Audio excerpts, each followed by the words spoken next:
Sophie Cunningham taking fire from some Indiana Fever fans, some Caitlin Clark supporters. I am not exactly sure why. Sophie Cunningham coming out and saying what should be the case. Sophie Cunningham just lit a fire under the entire WNBA world.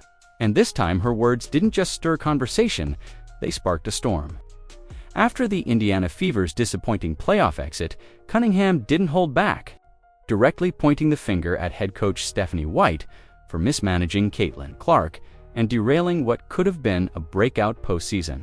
The team's offense should run and be centered around Caitlin Clark. Fans were shocked, players were divided, and insiders now say Sophie said out loud what many were already whispering behind closed doors. Her explosive comments questioned the entire system built around Clark, hinting that the Fever's own leadership might have sabotaged their star's rhythm at the worst possible moment.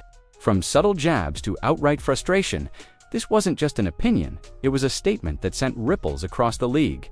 And now, the question everyone's asking, was Sophie right to call out Stephanie White, or did she just cross a line? But when I listened to what Sophie Cunningham said, and then I assessed the 13 games Caitlin Clark played in this season, something doesn't seem to add up. Was this her actually saying this is what is going on? Or is this her way of saying this is what needs to be going on? When Sophie Cunningham spoke out after the Fever's playoff collapse, it wasn't just another post-game soundbite. It was a bombshell that split WNBA fans right down the middle. Her frustration wasn't vague or diplomatic. It was pointed, personal, and aimed squarely at Stephanie White's leadership. According to multiple reports and podcast discussions, Sophie believed the Fever's offense fell apart not because of Caitlin Clark's rookie learning curve, but because White refused to adapt the system to fit her generational playmaking skills. Let's take a listen real quick and hear what Sophie Cunningham had to say. Caitlin or like a healthy LeBron, wherever they go, that team will probably be above 500. Yep. But is that fair to say? Yes, but I think that the reason behind that is because those types of athletes, they get to come into an organization, they have the green light and they can do whatever they want. Where that is very rare to get drafted and be able to control the whole system. Right. Was CC making decisions like... Yeah. With it? Yeah. As she should. No way. That statement alone was enough to send shockwaves through the league. Throughout the season, Sophie had been one of the few players unafraid to say what many analysts were thinking. She had watched from the sidelines and seen the patterns Clark exploding for massive games one night, only to be reined in and limited by a rigid offensive plan the next. To her, it wasn't just poor coaching, it was self-sabotage. The Fever had the league's most electrifying rookie, a player capable of dropping 30 points and orchestrating double-digit assists in the same game, yet time and again, Clark was reduced to a corner spot-up shooter. But when you have a generational talent like that, she should have a lot to say of the system. When Sophie finally aired her thoughts publicly, she didn't mince words. She said the offense should have always run through Caitlin, that a player of her caliber should dictate tempo, spacing, and even roster chemistry. It was a bold statement that essentially accused Stephanie White of holding the team back, and it resonated with a lot of frustrated fans. They'd seen it too, the constant slowing down of the pace after Clark got hot, the shift away from her natural rhythm just when she was gaining momentum. Cunningham's words hit like a truth bomb because they matched what the audience had witnessed all season. When you have a generational talent like that, she should be able to be the system. She should be able to dictate players coming in, players going out. She should be. What made Sophie's comments sting even more for the Fever's staff was her credibility. Before her injury, she had proven herself as a fierce competitor, shooting over 40% from three and playing with a toughness that made her respected across the league. She wasn't some rookie trying to go viral for clout. She was a veteran who understood systems, chemistry, and what it takes to win in the postseason. So when she implied that the coach had lost the locker room and failed to empower the team's brightest star, it carried weight. The timing made it even worse, coming right after the Fever's playoff elimination. Right after shooting 20 attempts, she goes and she shoots 12 attempts. And then she goes and shoots 14 attempts. Then she comes out against the Las Vegas Aces, 19 points, 10 assists, nice double-double. Shoots the ball 20 times. And then what happens right after that game? Stephanie White says, slow down there, slow down there. And then Caitlin Clark follows that up, shooting 13 times. Follows that up, shooting 12 times. When emotions were high and fans were already dissecting what went wrong, Sophie's comments felt like confirmation of every behind-the-scenes rumor. Reports of tension between Clark and White had been bubbling for weeks, but no one from inside the league had spoken about it publicly until Sophie. She broke the silence, intentionally or not, and forced the conversation into the open. Her words didn't just criticize tactics, they questioned culture. Were the Fever truly ready to build around Caitlin Clark? Or were they still too protective of an outdated system that couldn't handle her star power? Sophie's explosion made that question impossible to ignore, and it set the stage for a league-wide reckoning. Come on, we watched the season. We know that's just simply not the case. The green light to do whatever she wanted with Stephanie White. Stephanie White said, oh, you scored 27 against the Liberty in a return game. Stop shooting threes. Huh? What are we talking about here? What are we talking about?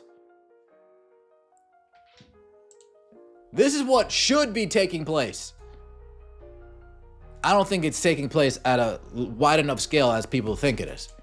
Sophie Cunningham's comments didn't fade into the background. They ignited like wildfire. Within hours, clips of her remarks spread across social media platforms, with fans dissecting every sentence and headline writers spinning her words into controversy. It wasn't just what she said, but how she said it, confident, unfiltered, and rooted in experience. Her tone made it clear she was tired of watching talent get wasted under leadership that couldn't adjust. The WNBA community, from former players to commentators, immediately split into two camps. Some called her brave for saying what needed to be said, while others accused her of overstepping, questioning whether it was her place to challenge a head coach's authority so directly. But make no mistake, Sophie's outburst didn't come from nowhere. Behind that frustration was a season full of tension, unspoken irritation, and growing disappointment. Those close to the Fever locker room said the atmosphere was complicated. Caitlin Clark had entered the league with enormous expectations, but the system around her was outdated, slow, and overly restrictive. While other teams allowed their stars to create and improvise, the Fever often looked trapped in predictable sets that stifled their offensive rhythm. Sophie, sidelined with her injury but still deeply connected to her teammates, saw all of this unfold. From her perspective, it was a preventable disaster one that ended with an early playoff exit that didn't reflect the team's potential.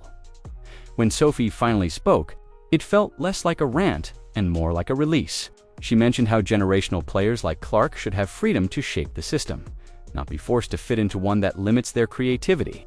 That sentiment struck a chord far beyond Indiana. Players around the league quietly agreed, but stayed silent to avoid backlash. Sophie, however, didn't care about being politically correct. Her statement came across as raw honesty, the kind that cuts through the noise and exposes uncomfortable truths. Stephanie White, on the other hand, reportedly wasn't pleased. Sources close to the team claimed the coaching staff viewed Sophie's words as a betrayal, especially given her previous support of the Fever's development process. White believed her system was balanced, not restrictive, that it prioritized teamwork over star worship. But critics pointed out that teamwork became an excuse for underutilizing one of the most gifted offensive players in the sport. Fans compared Clark's situation to when LeBron James first joined Cleveland, forced to elevate teammates within rigid systems before coaches finally learned to build around his style. What elevated this entire situation from drama to full-blown controversy was how public it became. Normally, such disagreements stay behind closed doors. Sophie broke that unspoken rule, and by doing so, she flipped the narrative on what accountability in the WNBA looks like. She gave a voice to frustrations that had simmered quietly all season. Suddenly, the conversation wasn't about the Fever losing in the playoffs, it was about leadership, trust, and whether a coach should ever silence a generational player for the sake of control. As the backlash grew, it became clear that Sophie Cunningham's relationship with Stephanie White had shifted from mutual respect to quiet resentment. At one point, Sophie had been one of White's vocal supporters, praising her discipline and approach to team structure. But watching the Fever unravel in crucial moments tested that loyalty. The cracks began forming when Caitlin Clark's momentum kept getting disrupted by coaching decisions that made little sense to both players and fans. Sophie, recovering from her own injury and watching from the sidelines, saw patterns that screamed inconsistency. Clark would explode for 30 points one night and be limited to 10 shots the next. To Sophie, that wasn't balance, it was suppression. The breaking point came when the Fever lost a must-win playoff game, a contest where Clark's impact was muted by a slow, rigid offensive setup. The team seemed paralyzed, hesitant, and stripped of rhythm. Sophie reportedly told teammates afterward that it felt like the system was designed to hold Caitlin back instead of setting her free. And when she went public later, her words reflected that pent-up frustration. She wasn't just talking about basketball strategy. She was calling out a mentality that favored control over creativity. Fans quickly picked up on that tone. Social media turned her critique into a movement. Hashtags like #FreeCaitlinClark and #LetHerCook started trending. With commentators revisiting old game tapes to prove Sophie's point, they highlighted moments where Clark was visibly frustrated open on the perimeter, clapping for the ball, yet being ignored as plays ran through slower, less effective sets. It became impossible to deny that something deeper was going on between the star, rookie, and her coach. But not everyone was cheering Sophie on. Some argued she went too far, especially since she wasn't on the active roster at the time.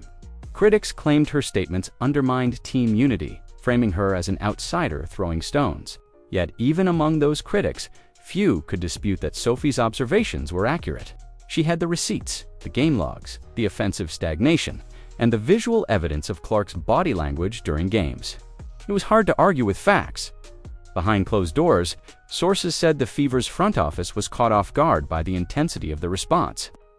Stephanie White was forced to address questions about internal chemistry, something she had avoided all season. Insiders say she dismissed the notion that Clark lacked freedom, insisting that the team's system was designed for shared responsibility. But as public pressure mounted, that defense fell flat. Fans didn't want excuses, they wanted accountability. For Sophie, the line between loyalty and truth had already been crossed. Her comments weren't about personal animosity. They were about exposing what she saw as negligence in leadership.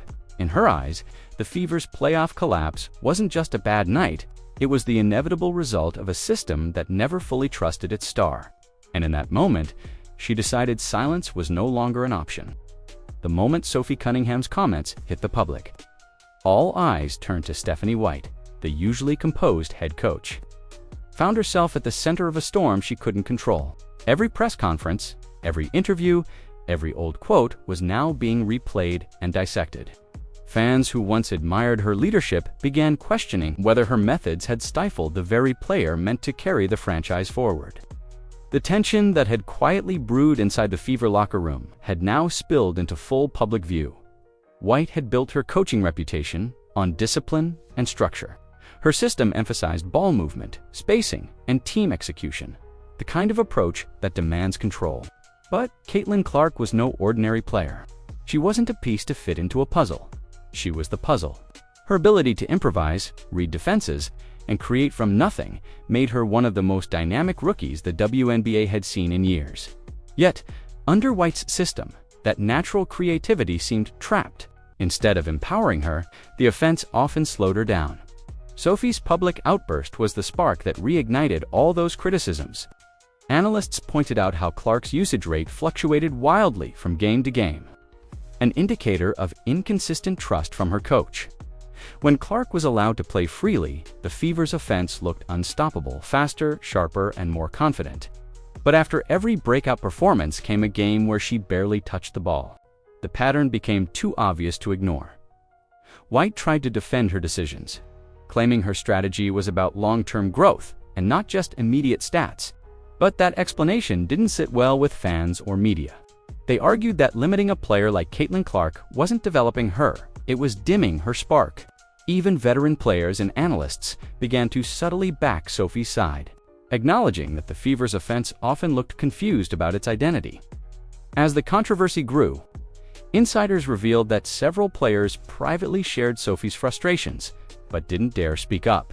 White's no-nonsense style, while effective in the past, reportedly left little room for open dialogue. Cunningham's comments shattered that silence.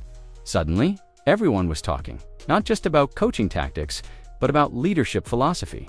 Was Stephanie White's system too rigid for a modern, star-driven league?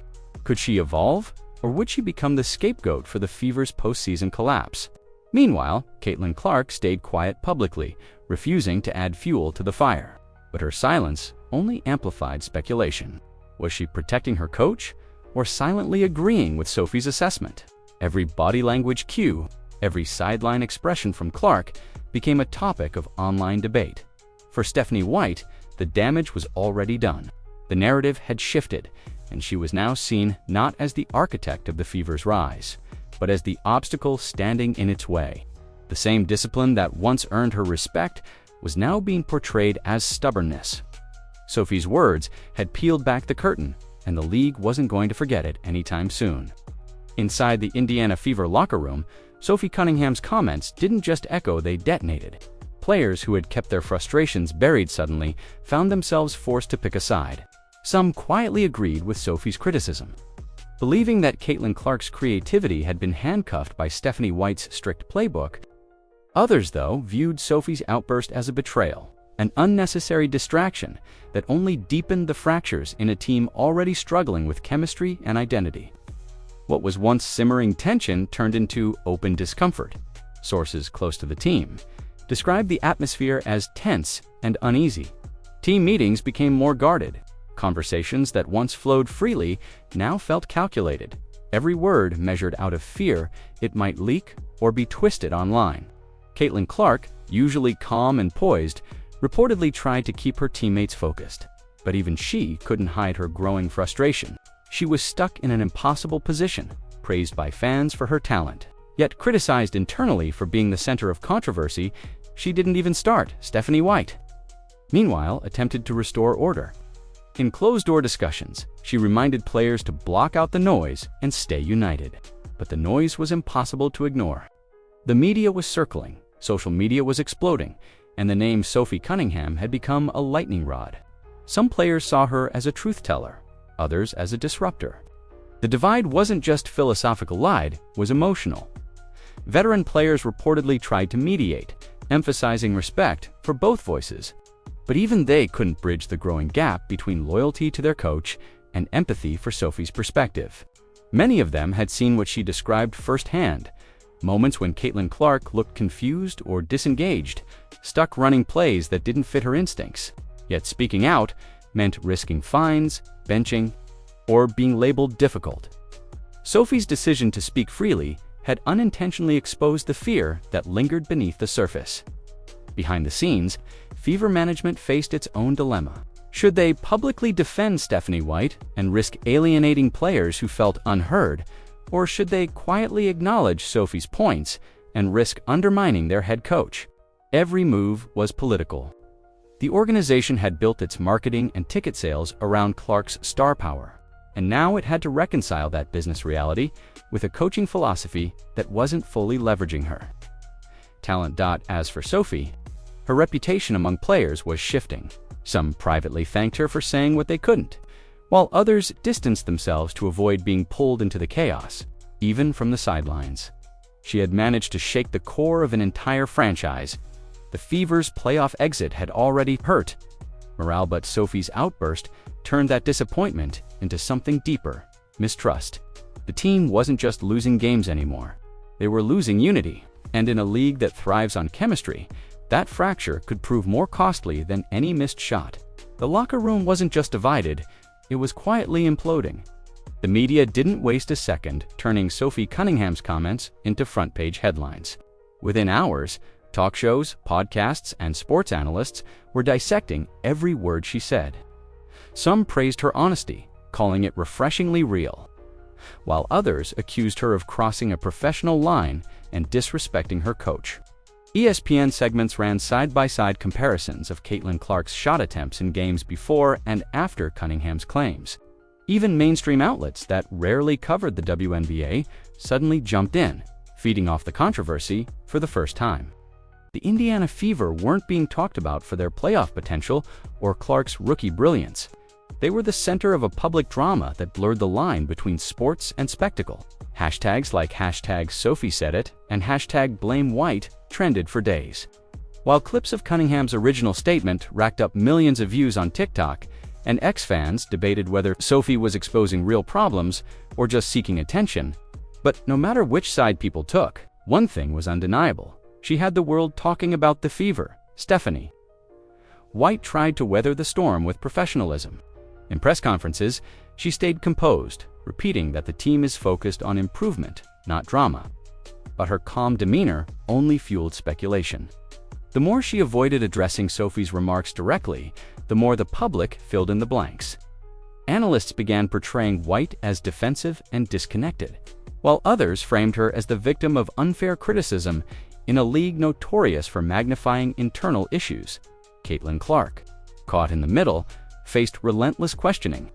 Reporters pressed her about her relationship with White, whether she agreed with Sophie's comments, and if she felt restricted by the team's system.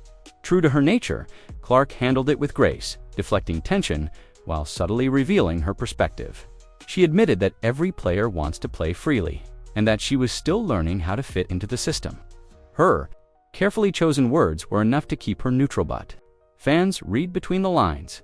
Meanwhile, the controversy gave national attention to a long-standing WNBA issue: the clash between old-school coaching philosophies and the new generation of creative, high-IQ players. Sophie's statements became a catalyst for that debate. Commentators began comparing Clark's situation to early career struggles faced by legends, who initially clashed with their coaches before finding freedom under more flexible systems. Some even suggested that if Indiana didn't evolve, Clark might eventually demand change or worse, a new environment altogether. Through it all, Sophie Cunningham remained unapologetic. She didn't issue a retraction, didn't clarify her remarks, and didn't soften her tone. Her silence spoke volumes. It told fans she meant every word. That defiance only added fuel to the fire, turning her from a sidelined player into a central figure in one of the biggest off-court storylines of the season. By the time the media frenzy began to cool, the damage was already done. Sophie had forced an uncomfortable truth into the open, and neither the Indiana Fever nor Stephanie White would come out of it looking the same. Once the headlines began to fade, the real consequences of Sophie Cunningham's explosion started to surface. The Fever's front office, blindsided by the public backlash, scrambled to contain the situation behind closed doors. Meetings were held, statements were drafted, and every player was reminded of the importance of keeping internal matters in-house. But the message came too late. The trust that once held the team together had already cracked, and the effects rippled quietly through every corner of the organization. Stephanie White, still leading the team but now under a microscope, had to deal with the growing perception that she'd lost control of her locker room. Insiders reported that communication between her and certain players became increasingly strained. Practices felt tense. What used to be spirited huddles turned into forced enthusiasm. The energy that once made the Fever feel like a young, hungry team was replaced by caution. Every word, every play call, every substitution suddenly felt political. Meanwhile, Sophie Cunningham faced her own form of exile. Though officially recovering from injury, her presence around the team was noticeably reduced. The organization never publicly reprimanded her, but it was clear her comments had consequences. She was no longer the outspoken veteran voice in the locker room. She was a reminder of the chaos that nearly tore the team apart. Some teammates still confided in her privately, but others kept their distance, afraid of being associated with controversy. Caitlin Clark, for her part, kept her head down and focused on basketball. Yet even her body language revealed the toll. The cameras caught moments of visible frustration, long sighs after plays broke down. Blank stares after another timeout slowed her rhythm. Though she never directly criticized her coach, her on-court demeanor told its own story. She was doing what stars often do, silently carrying the weight of dysfunction. For fans, the narrative shifted from excitement to uncertainty. The Fever had entered the season as one of the league's most talked-about teams, riding the wave of Clark's superstar. Now, they were the subject of every what went wrong discussion on sports talk shows. Sophie Cunningham's outburst had exposed more than just tactical flaws. It revealed how fragile the balance between leadership, ego, and generational talent can be. League insiders began to speculate about long-term implications. Would the Fever make coaching changes to reset team culture? Would Sophie be traded or quietly phased out? And perhaps the biggest question, how would Caitlin Clark's relationship with her coach and teammates evolve from here? These weren't just surface-level debates, they were existential questions about how a franchise could rebuild trust after being torn apart from within. No formal punishment came for Sophie Cunningham. But the silence that followed was punishment enough. The team moved on publicly, pretending the controversy was over, but those who'd been inside the locker room knew the truth. The damage couldn't be undone, it could only be managed. And deep down, everyone understood that the Fever would never be quite the same again. When the dust finally settled, Sophie Cunningham's words continued to echo long after the microphones were turned off.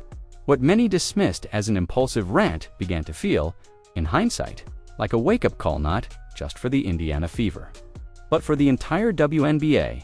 Beneath the controversy and the noise, her message carried a truth that resonated with players across the league. Generational talents need to be empowered, not restrained. The system should rise to meet the player, not the other way around. Sophie had spent years in the league, watching coaches cling to structure while creativity went underappreciated. Her comments about Stephanie White weren't just about one team's playoff loss, they were about a cultural divide between the league's past and its future. Old-school coaching philosophies prioritized discipline, control, and repetition. But the new generation, led by players like Caitlin Clark, Juju Watkins, and Angel Ruswas, built on instinct, speed, and flair. Sophie saw that shift happening and called it out before most dared to. Inside the Fever organization, her words may have been seen as betrayal, but to outsiders, they were a challenge. Analysts began using Sophie's perspective to spark bigger conversations about how women's basketball could evolve strategically and commercially. Fans wanted excitement, fast breaks, and star-driven narratives. The same formula that made the NBA explode in popularity decades ago. Cunningham's critique of White's rigid system wasn't just about X's and O's. It was about entertainment, progress, and letting the league's brightest stars shine freely. For Caitlin Clark, the aftermath became a test of maturity.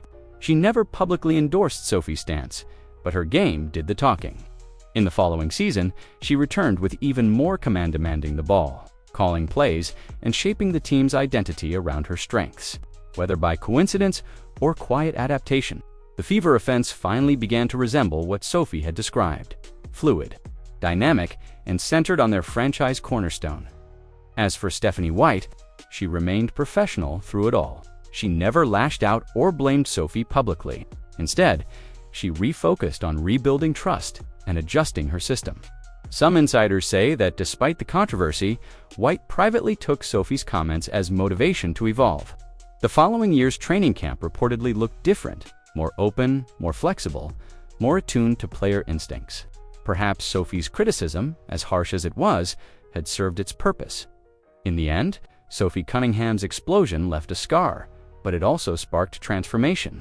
The Fever learned the hard way that silencing creativity kills potential. The league learned that stars like Caitlin Clark need space to lead, not permission to shine. And Sophie, she walked away with her reputation forever changed, seen by some as reckless, but by others as brave enough to speak the truth no one else would. Her message still stands, in a league fighting for recognition. Playing it safe is the real mistake. Sophie Cunningham's fiery outburst may have fractured the Fever in the short term, but it exposed a deeper truth that the WNBA could no longer ignore. Her decision to call out Stephanie White wasn't just about blame it was about demanding evolution. She forced the conversation that everyone else tiptoed around. How do you build a system around a once-in-a-generation player without dimming their light? For all the controversy and backlash, Sophie's words became a mirror reflecting what needed to change, both inside Indiana and across the league.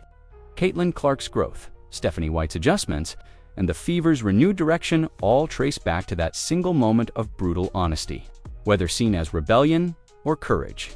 Sophie Cunningham's voice made one thing clear: The future of women's basketball belongs to those bold enough to challenge the old ways and embrace the new era of freedom, creativity, and leadership.